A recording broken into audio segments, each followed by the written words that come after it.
Next speaker is Mr. LamPengEr, who will be speaking on Japan's security policy in an uncertain world. Mr. Lam. Thank you.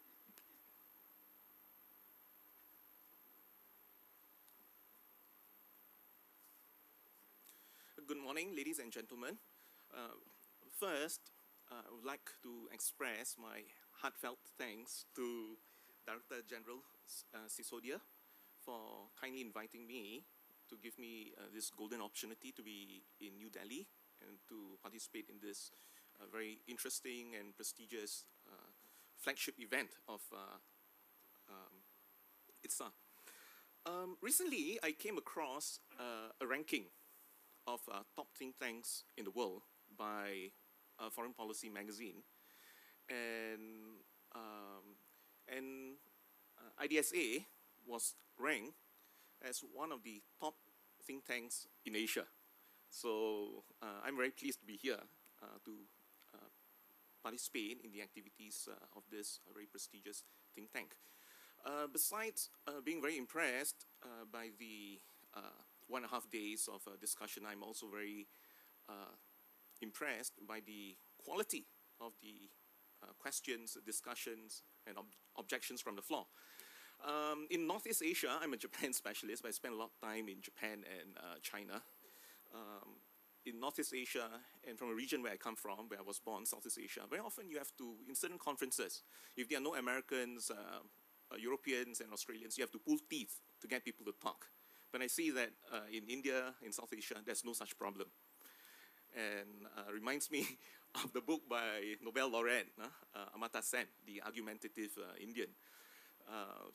And you know, I really like the discussion so far, and I really look forward to the Q&A. Let me begin by saying that my presentation today, in a way, dovetails very nicely with the earlier one by Professor Suzuki. In his paper on space policy, he looked specifically at space policy. He did mention about the constraints, the constitutional constraints of the Article 9 of post-war Japan. So in a way, this constitutional constraint is a major framework of Japan's security policy. I would argue that the main framework of Japan's security policy, it's enduring despite the end of the Cold War. And the two main pillars are adherence to the US-Japan alliance and a minimalist, I would argue, a minimalist approach to defense matters as obliged by the pacifist constitution and domestic policy and norms, domestic politics and norms. I argue while change to Tokyo's fundamental security posture is gradual, glacial even, there's also been significant transformation to its policies and strategies over the past 1.5 decades. Now, what are these changes? First, a closer US-Japan alliance in the wake of a rising China and an unpredictable North Korea, nuclear-capable North Korea. Two, the explicit citing of Taiwan as a matter of concern for the alliance in the 2+2 talks. Third, participating in various United Nations peacekeeping operations by the self-defense forces. A decade and a half ago, before the first Gulf War, it was unthinkable for the self-defense force to be dispatched, even for UNPKO, but that has changed. Fourth, Japan has organized various workshops and tried to create a certain framework for maritime security, anti-piracy activities in Southeast Asia, and it's poised to send its navy to East Africa, to Somalia, I would argue with a great deal of hesitation and limitations in what it can do in Somalia. Again, constitutional restrictions. What other changes in the past, significant changes in the past 1.5 decade. I would argue that given the limitations, constitutional limitations on Japan, domestic politics, residual norms of pacifism, Japan has explored new avenues of being actively engaged to play an active political role, a regional security role, commensurate with its status as the second largest economy in the world. And the option Japan has chosen in the post-Cold War era is actually peace building. Peace building, broadly defined by the Japanese as inclusive of peacemaking, peacekeeping, which include the dispatch of the self-defense forces, and post-conflict reconstruction in DDR, like demilitarization, demobilization, and reintegration. And Japan has carved a certain niche in this area in Southeast Asia, and though with no success in Sri Lanka, it has tried to play this peace-building role. And it has tried to play this role in Mindanao, southern Philippines, where there's an ethnic conflict, in Aceh, earlier in Cambodia, East Timor, and Sri Lanka. And if you will notice, this is not a conventional security issue. Yesterday, your defense minister, the DG, mentioned that in the post-Cold War era, you find that much of the conflict confronting Asia, it's really not interstate conflict, but intrastate conflict, ethnic conflict, can be terrorism, and so on. So Japan has evolved a certain strategy to deal with these issues without infringing on its constitution, without stirring the hornet's nest in its domestic politics, without alarming its neighbors, and it has picked this niche role, okay, with varying success. Next, why is Japan shifting away from this passive, one-country pacifism since the past decade and a half?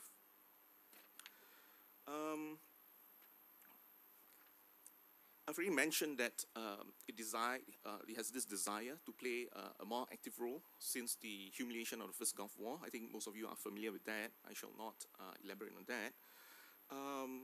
And it is actually quite a puzzle to some analysts, because even though we have been so enthralled by the rise of China, the fact remains that Japan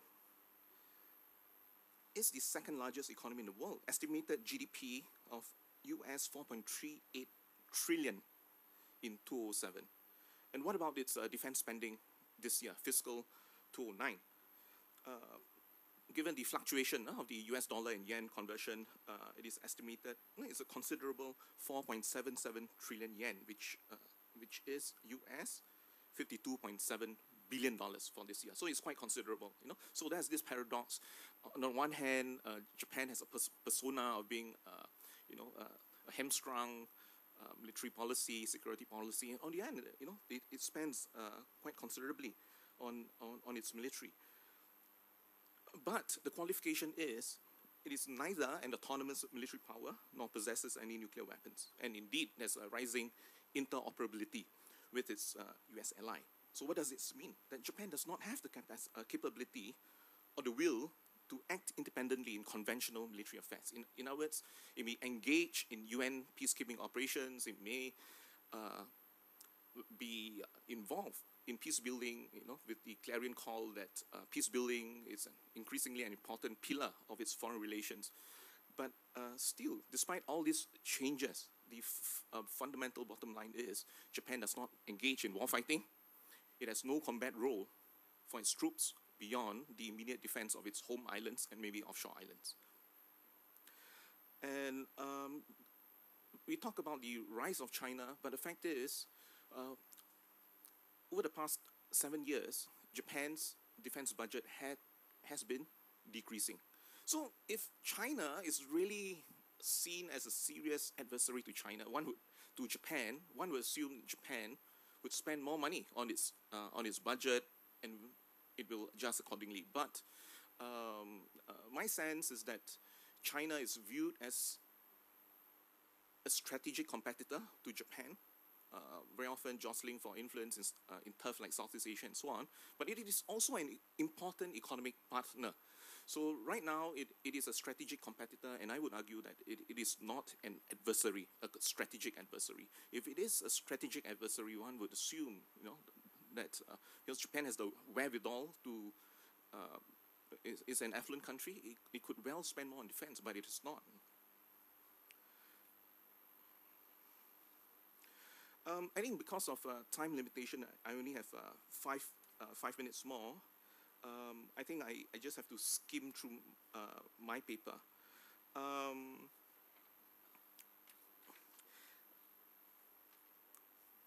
Okay, let me go on to another section, okay, something more future-oriented for this year. There's a forthcoming lower house election in Japan this year.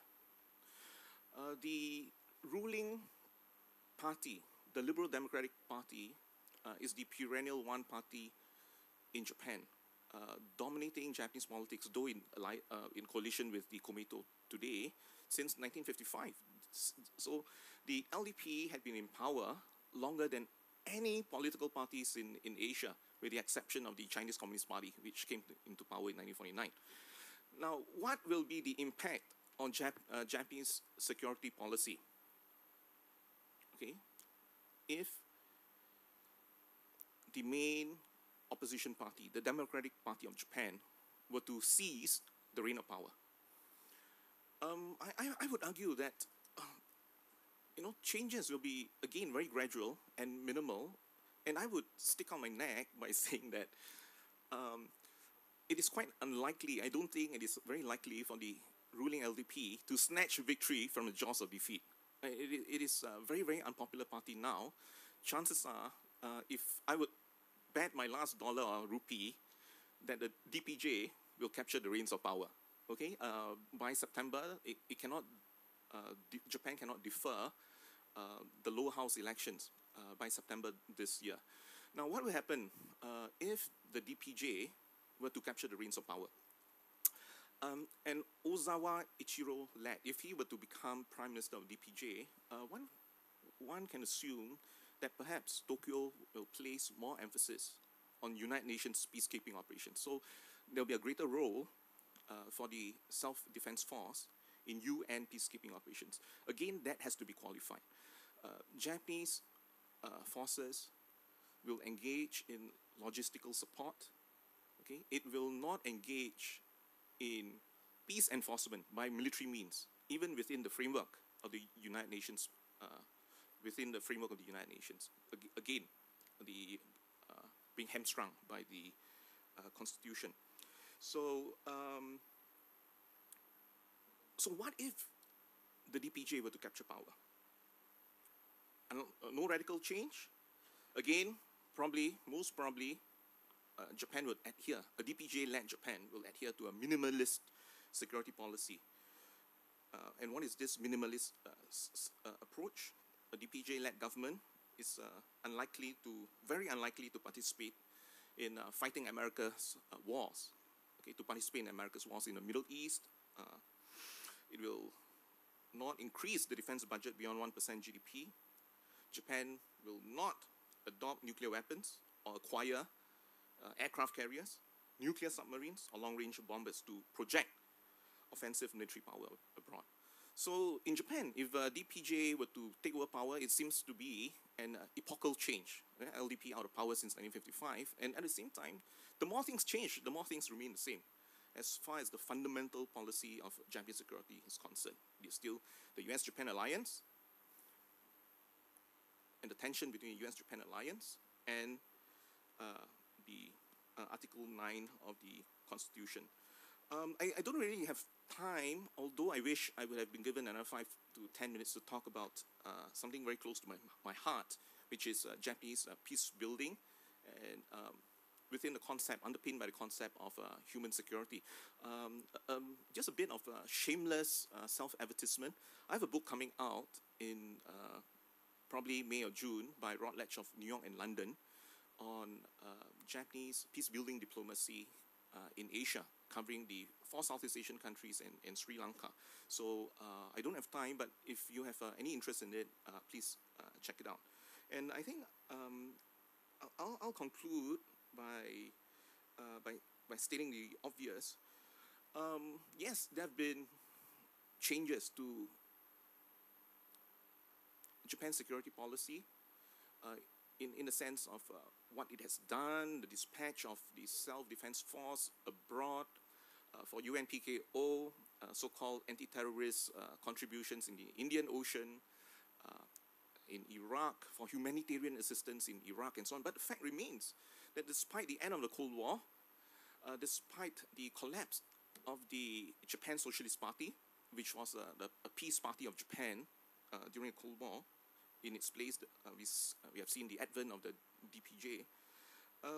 Japan sticks strictly to a defensive defense posture. In other words, it does not engage in war fighting beyond the defense of its home islands and offshore islands.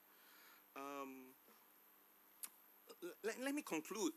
Let me conclude by saying, by posing a question: is this security framework, is it etched in stone? I would argue no. Why is this security policy possible? I would argue that it is possible because to the Japanese, the US remains the hegemon. It remains number one, despite its problems in the Middle East, despite the rise of China. Now, if that is the case, what would happen if the US is no longer number one? What impact will there be on US-Japan alliance and Japan's security posture? So I would say that Japan's security policy in the post-Cold War era will more or less adhere to this minimalist posture insofar as the United States remain number one, and perhaps the second condition will be the rise of China. Insofar as China does not behave in an adversarial manner or behaves like a big bully in East Asia. If these two conditions do not take place, one will assume that Japan's security policy, despite all these changes, will basically be a minimalist one, and its involvement, dispatch of troops will really be limited and never ever for combat role abroad or for war fighting. Thank you.